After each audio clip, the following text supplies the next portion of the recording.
Jim Morrison is one of the most famous rock and roll singers in the world. Quintessential American rock star. It's Jim Morrison. He was a whisper before the roar, a barefoot poet who became a symbol of raw, untamed genius. Jim Morrison didn't just perform. He conjured, provoked, and disappeared into the flames he lit. For years, guitarist Robby Krieger stayed silent about the chaos, the beauty, and the breaking point behind the Doors' mystique. Now, he finally offers a rare and unfiltered look into the mind of the man who blurred the line between art and madness.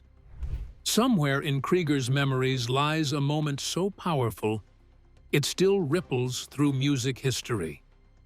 The answer isn't simple, and the story isn't clean. You know, to me, Jim was just a normal guy, that he didn't seem anything out of the ordinary.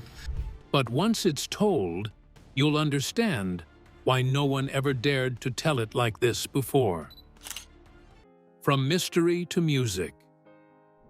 Before Jim Morrison became the wild, leather-clad frontman of the Doors, he was a quiet, intellectual kid from a military family.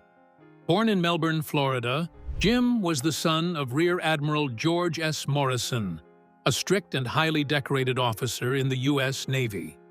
His upbringing was nomadic, bouncing from one military base to another, which likely contributed to his outsider persona and detachment from authority. He later attended UCLA's film school, where his interest in poetry, literature, and avant-garde art deepened. He immersed himself in the writings of Nietzsche, Rimbaud, Blake, and the teachings of shamanic cultures, foundational elements that would later shape his lyrical voice. Though deeply curious and artistically driven, Morrison remained an enigma to most of his peers, private, introspective, and often lost in thought. It was during this period, after college, that Morrison began drifting through Venice Beach, scribbling poetry and experimenting with psychedelics.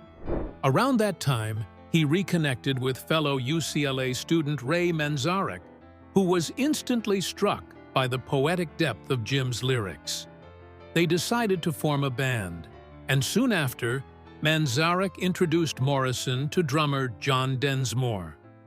The final connection in the Doors lineup came when John brought Morrison to guitarist Robby Krieger's house.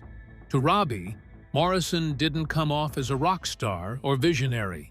He was just a quiet guy with a notebook. He didn't seem anything out of the ordinary to me, Krieger would later recall. But when Jim shared some of his lyrics, it was clear something deeper was going on beneath his calm surface. On that fateful day, Morrison handed them lyrics such as, "The day destroys the night.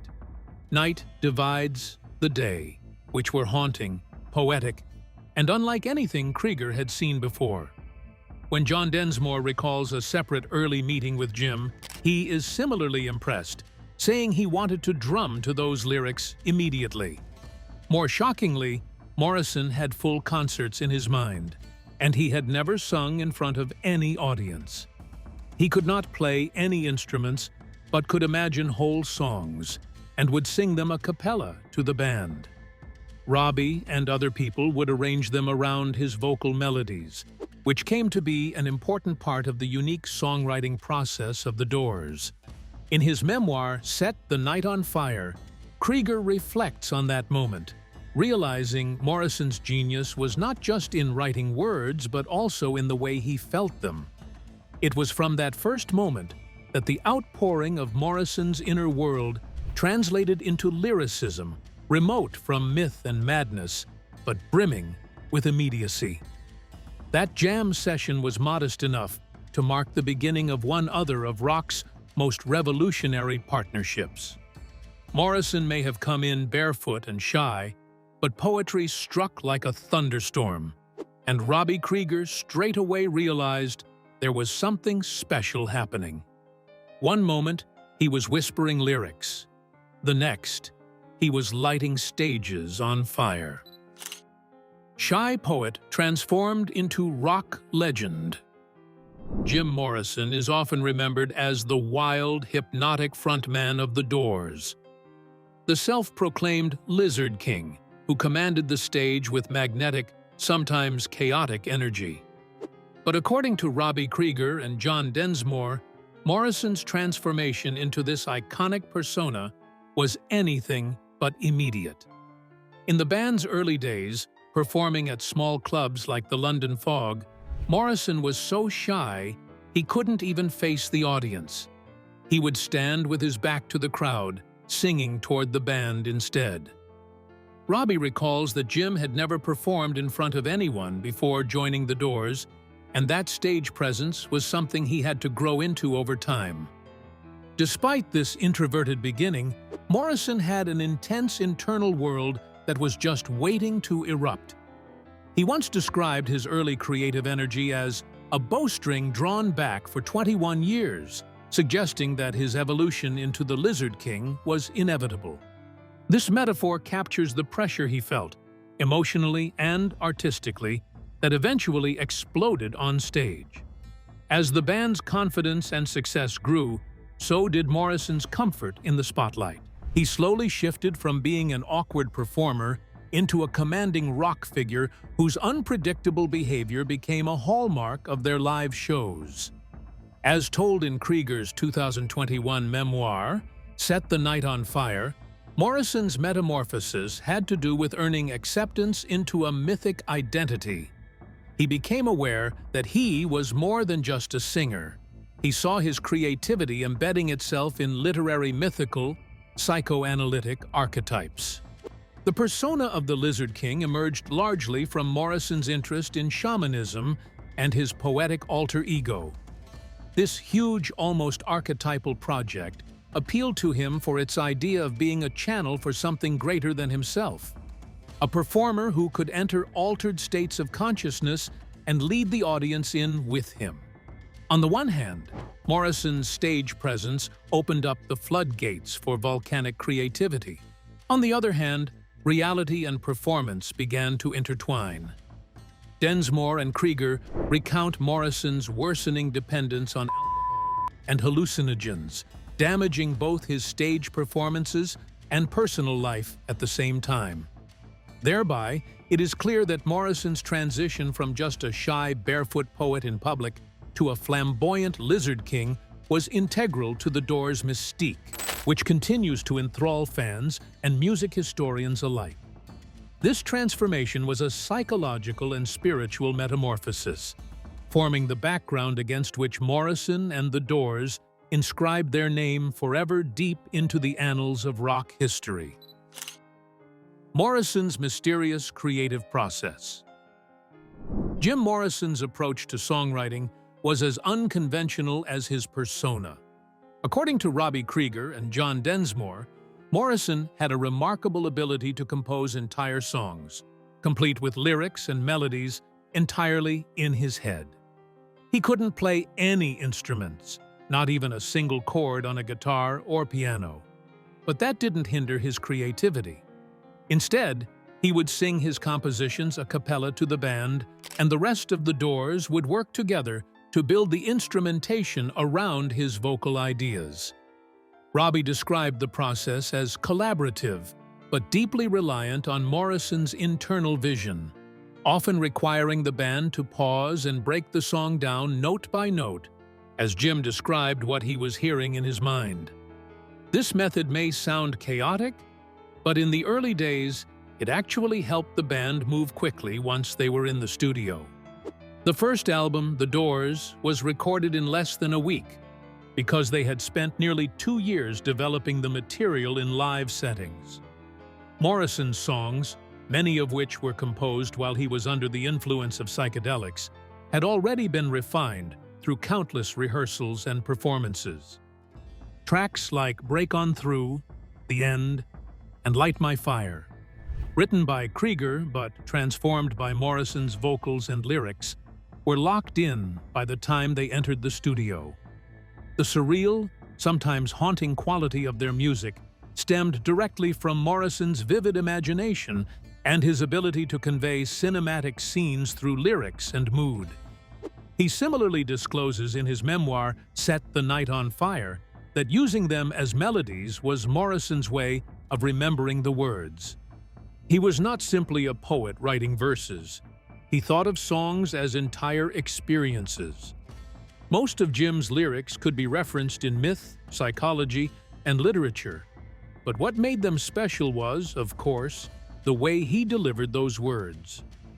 Whether whispering or screaming from the bowels of his soul, as Densmore put it, Morrison's vocal delivery added an ecstatic dimension to the sound that was integral to the Doors. It was not very easy, but in the end, it was something that sounded both primal and poetic, an eerie fusion of rock, blues, and mysticism. His contradictions were, however, apparent in his creative process. Though wildly intuitive, as dreaming or altered state-generated ideas, he was also methodical in the way he transferred such notions to the rest of the band. While psychedelic trips supplied most of his inspiration, Morrison could mentally extract and reconstruct his ideas afterward. This was an exceptional talent even for artists of the era. This dark, creative process of chaos and control would prove to be why the Doors' music is timeless and remains an indelible mark in the history of rock. The origins of The End. The End began as a simple breakup song, but ultimately transformed into one of the most surreal and controversial pieces in the Doors' catalog. Its turning point came during a chaotic, substance-fueled night at the Whiskey A Go-Go in 1966. Jim Morrison, heavily under the influence of LSD, had missed the first set of the night, found in a paranoid state hiding under a motel bed. After being coaxed back to the venue, Morrison insisted on performing The End immediately, against the band's usual set list. What followed was an unplanned and explosive performance that stunned the band and audience alike. Morrison's improvised Oedipal monologue, "Father, I want to kill you. Mother, I want to," emerged from nowhere and delivered a jarring theatrical climax. Drummer John Densmore recalled being completely taken aback in the moment, not realizing that Morrison was channeling themes of Greek tragedy and Freudian psychology. The performance led to the band being fired from the Whiskey, but it also marked a defining moment in their artistic evolution. It was the first time Morrison truly blurred the lines between performance, poetry, and primal confession. Morrison made that Oedipal outburst for many reasons, not simply as a show of shock. This act was an eruption of repressed emotion and symbolism. Set the Night on Fire recounts how Morrison, in his myth, transformed repressed trauma, disturbances of the self, and an emptiness concerning society. Although Morrison's declaration raised many eyebrows, there was a continued wrestling with systems imposed upon him and the repression internalized by a soul. That night, if anything, was an unraveling of another kind, enabling a newfound love of exploring the Doors' artistry. The End became a ritual performance rather than an ordinary song. Morrison's utterance signaled the outpouring of his channeling creative powers under states of alteration into revolutionary art. Propensity heightened this already vivid imagination, and The End transcended music into the mythical exploration of mad subconsciousness. The song remains a haunting benchmark in psychedelic rock history and a testament to Morrison's cry for help, converting personal chaos into social experience. This gig signified both the genesis of a new artistic path for the Doors and an omen of things now on their way to break apart. The hidden friction with his family. Jim Morrison's public persona was crafted in defiance of the disciplined world he came from. Behind the mystique of the Lizard King lay deep-seated tension with his conservative military family, especially his father, Rear Admiral George S. Morrison. In early Doors press bios, Jim falsely claimed both parents were deceased, a conscious act of separation that spoke volumes. As Robby Krieger later noted, there was unmistakable friction between Morrison and his father, a man who symbolized the very structure and authority Jim rebelled against. That rebellion was more than generational. It was philosophical. Admiral Morrison, a decorated officer who commanded a U.S. Navy aircraft carrier during the Vietnam War. He was the Navy admiral in command during the Gulf of Tonkin incident in 1964, the controversial event that escalated U.S. involvement in Vietnam. Embodied the ideals of control, discipline, and patriotism. In contrast, Jim embraced chaos, freedom of expression, and the countercultural ethos of the 1960s. This fundamental disconnect informed much of his worldview and creative expression.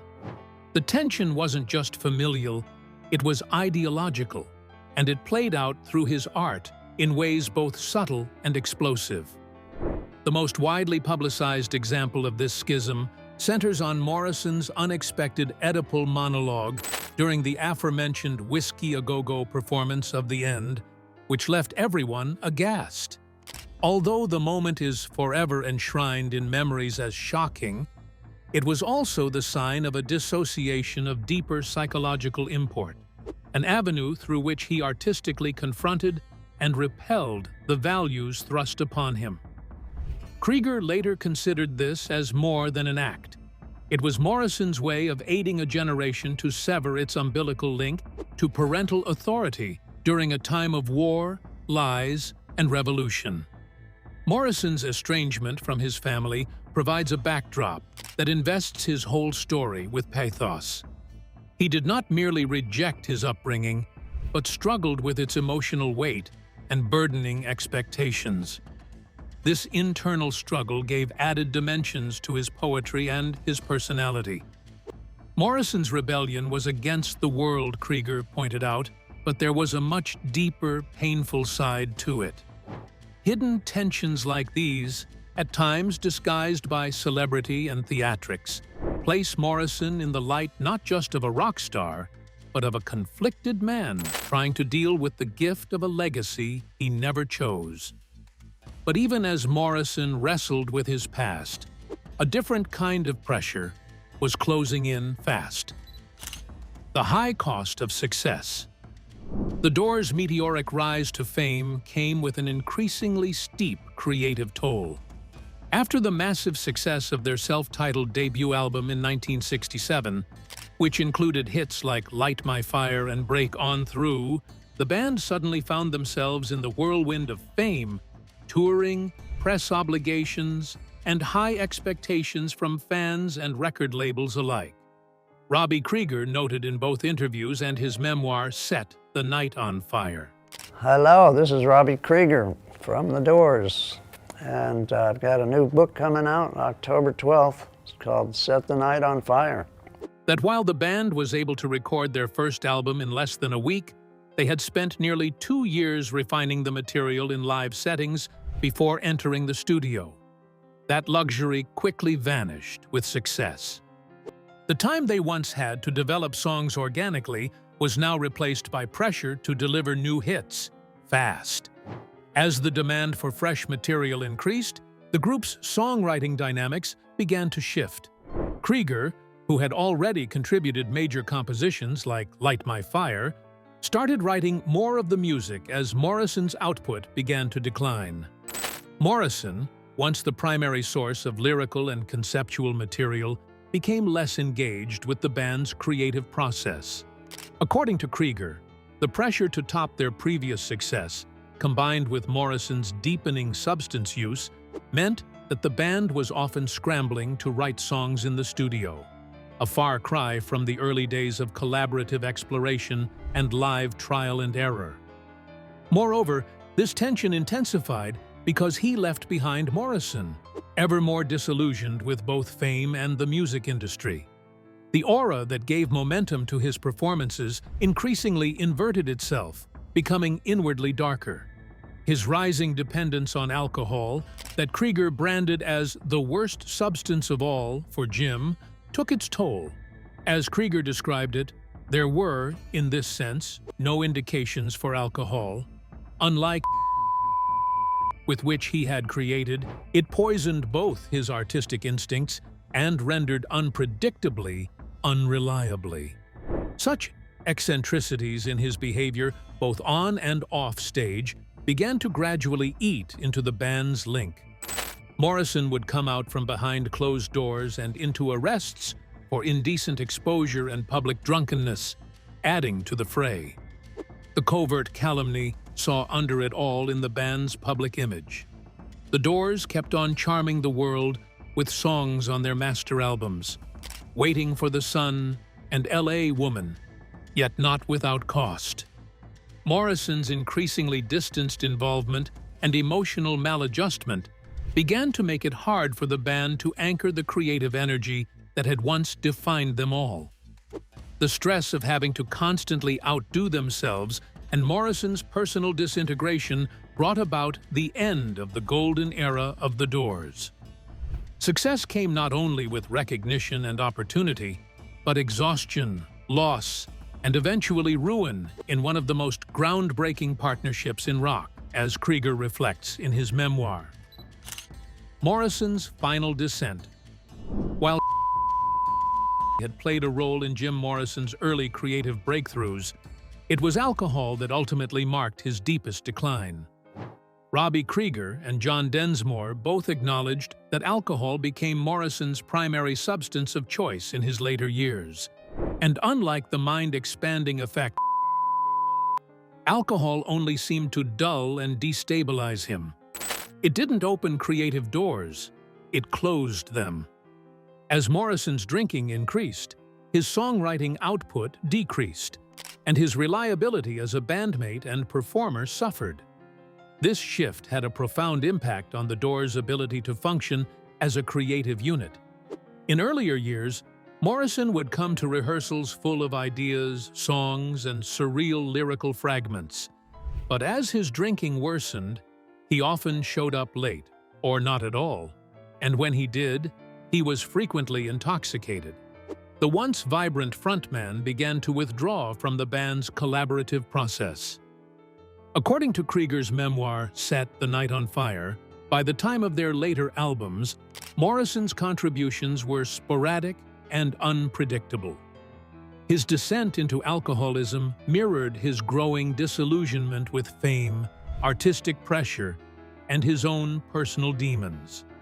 The inebriation tortured Morrison's already stormy state of affairs in public appearances. The arrest in Miami in 1969 for allegedly exposing himself on stage, whether the incident happened or not, has created nationwide outrage that has done much damage to the reputation of the band. It is remembered by both Densmore and Krieger what the legal after-effects and media fracas did to the group, making them live under scrutiny day in and day out. Morrison's drinking raised many issues with authorities, featured really weird performances, and made him increasingly alienated. Instead of the poetic provocateur he had been, Morrison became an unreliable liability, both to the band and himself. He moved to Paris in 1971 with his longtime wife, Pamela Corson, in order to escape the accumulated legal problems and the pressures of fame. With this change, it would help him regain balance and write poetry. However, drinking continued for Morrison, and only some months later, he was discovered dead in his bathtub at the age of 27. Although no post-mortem was done, most descriptions, including Krieger's memoir, argue that death resulted from cardiac failure, likely induced by alcohol addiction. This sordid descent into addiction is, of course, the final act in a very dramatic life, an act from which easy consolation may be drawn only by remembering how lucrative fame and inner turmoil can be. Final hours in Paris. Jim Morrison's death on July 3, 1971, remains one of the most mysterious and debated losses in rock history. At just 27 years old, the charismatic frontman of the Doors was found lifeless in the bathtub of his Paris apartment by his girlfriend, Pamela Corson. According to her initial account, they had spent the previous evening watching a film and using substance, despite Morrison's well-known disdain for the substance. Corson said Morrison began experiencing breathing issues early that morning, but she left him alone, returning later to find him dead. French authorities quickly ruled the cause of death as heart failure, possibly aggravated by excessive drinking, and with no sign of foul play, no autopsy was performed, fueling decades of speculation. Almost immediately, fans and friends were skeptical. Corson's story changed repeatedly, sometimes saying it was Jim's first time using hard substances, other times claiming he mistook it for something else. These inconsistencies, combined with her own addiction and Morrison's legal issues back in the U.S., created a fertile ground for conspiracy theories. One particularly persistent theory was introduced by Sam Burnett, a former New York Times journalist and Paris nightclub manager who claimed Morrison actually died in the bathroom of the Rock and Roll Circus Club. According to Burnett, Morrison collapsed from a substance overdose in the club, and his body was secretly transported back to his apartment by two dealers to avoid legal trouble and protect the reputation of Corson's alleged lover and substance supplier, Count Jean de Breteuil. This alternate account acquired an added layer of credibility when Marianne Faithfull, the lady who was then de Breteuil's girlfriend, recalled to an interviewer in 2014 that Morrison did die by taking an overdose of dangerously pure substance supplied by de Breteuil. She thought it was an accident, but in her mind, there was no doubt as to the involvement of the two men. With both Corson and de Breteuil dead within 3 years of Morrison's death, and no autopsy having been performed, the full truth remains elusive. Many people close to Morrison, including his band members, have publicly contested the official line. Secrecy surrounding Morrison's death and his connections to hard substances serve only to compound an air of unresolved tragedy. If Morrison's death was somewhat clouded, it became a shining star in the rock mythology. He became one member of the so-called 27 Club, together with Jimi Hendrix and Janis Joplin, two other artists who had met similarly tragic demises just months earlier. His tombstone at the Père Lachaise Cemetery in Paris has long since transformed into a hallmark of fandom and pilgrimage. The death of another rock musician was disclosed today. Jim Morrison, 27 years old, lead singer of The Doors. Yet, the air surrounding the mystery of Morrison's death contains not only age and fame, but may also constitute a real story lost with those who really knew it. Whatever it was, an accidental overdose, cover-up, or grievous miscalculation, Jim Morrison's death remains as layered and complex as the man himself. Robby Krieger reflects. Robby Krieger's perspective on The Doors offers an invaluable insider look at one of rock's most legendary and volatile bands. As the band's guitarist and a key songwriter behind many of their biggest hits, including Light My Fire, Love Me Two Times, and Touch Me, Krieger often found himself caught between the larger-than-life personas of Ray Manzarek and Jim Morrison. Krieger admits that Morrison's intensity could be exhausting. It was hard living with Jim, he confesses, comparing the experience to wishing they had someone more balanced, like Sting. I have no idea. You know, you cannot say what Jim would have done or said, because he always would do something different. Yet he's the first to acknowledge that Morrison's inner turmoil also fueled the emotional power and depth of their music. Despite Morrison's unpredictable behavior, Krieger credits the singer's commitment to the music. Though rehearsals were often derailed by Morrison's absence or his arrests, he was also known to live in the band's office and pour himself fully into the creative process. Krieger describes Morrison as a man who lived it 24 hours a day, even as the rest of the band tried to balance their lives outside of The Doors. But it wasn't always sustainable. As Morrison's drinking worsened, Particularly during the Waiting for the Sun and the Soft Parade sessions, so did the band's creative cohesion. Krieger recalls wild studio nights, hangers-on disrespecting the space, and a growing sense of chaos. Krieger's personal journey along the Doors was all the way. At only 18 years, he joined the band and had played the electric guitar for just 6 months. He was different enough to create sound apart from that which was purely rock, borrowing greatly from jazz and flamenco influences. Rather than imitating popular guitarists, Krieger developed a style that served as accompaniment to Morrison's singing in a way that was significantly different from all others. That self-contained difference became part of the trademark of the band's sound, alongside the absence of a bassist in the lineup, meaning that Krieger had to fill the gaps in music with his lead and rhythm function. It was unorthodox, especially slide guitar playing on L.A. Woman, which became a Morrison favorite and a signature sound of the band's ending. Krieger remembers that, at the time when Morrison died, the memories were a mixture of disbelief and lingering sadness. During the announcement of the news, he recalls, he was in denial that it could possibly be true, for myth and hoaxes had surrounded the death of Morrison for so long. "I thought he would never die," Krieger says, making of Morrison's invincibility and interpreting that memory.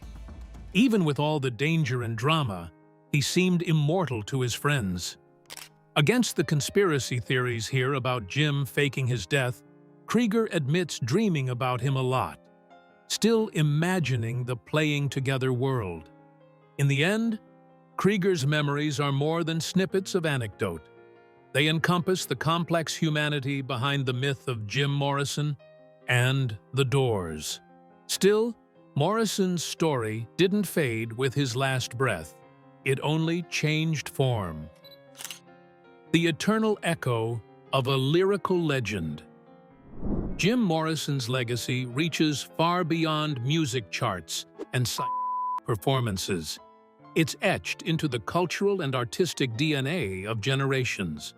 Unlike many rock stars whose influence fades over time, Morrison remains a symbol of rebellion, poetic exploration, and the high cost of unrestrained genius. His impact lives not only in the Doors' timeless catalog, but also in how artists today approach songwriting, stage presence, and identity. Over 50 years after his death, Morrison still serves as the blueprint for the rock poet, a figure who dares to blur the boundaries between art, chaos, and truth. More than just a frontman, Morrison redefined what it meant to be one. On stage, he wasn't acting. He was living out his obsessions, fears, and philosophies in real time. His performances felt more like rituals than concerts, pushing audiences to think, feel, and question. This raw, existential approach to art has left a lasting mark on musicians and performers across genres, from alternative rock to modern spoken word. By turning lyrics into layered literary expressions, Morrison challenged the idea that rock music had to be simple or superficial, opening the door for deeper emotional and intellectual resonance. Beyond the world of music, he is recognized for his valuable contributions. Even serious academicians seriously appreciate his works, with courses and scholarly research analyzing his lyrics and poetry. The collected works of Jim Morrison, edited by his sister Anne Morrison Tuning, was published in 2021 and featured more than 600 pages of his poetry, song lyrics, and journals. This anthology has further formalized Morrison's reputation as an American serious writer. Unlike many peers of his day, Morrison left an expansive literary archive, standing its ground against the Beat generation, French symbolists, and visionary American poets. Who can fail to notice Morrison's mark in such tributes and places that have not relented in honoring him? His grave at Père Lachaise Cemetery in Paris has long become an international site of pilgrimage, with thousands traveling to this place every year. Murals, tribute concerts, documentaries, and fan rallies testify to his lasting imprint on pop culture. His untamed hair, leathery pants, and penetrating gaze still adorn posters and shirts. But it is this deeper legacy, the questions he asked, and the emotional truths he unearthed that keeps his voice alive. As prophet, poet, or provocateur, Jim Morrison is still ever timeless an echo that refuses to fade. Thanks for watching. If you enjoyed this deep dive into the untold stories of Jim Morrison and the Doors, don't forget to like, drop a comment with your favorite Morrison moment, and subscribe for more rare rock history and music legends. Hit the bell so you never miss an upload. And hey, don't go anywhere. Click on the next video on your screen for more iconic moments and behind-the-scenes stories. See you there.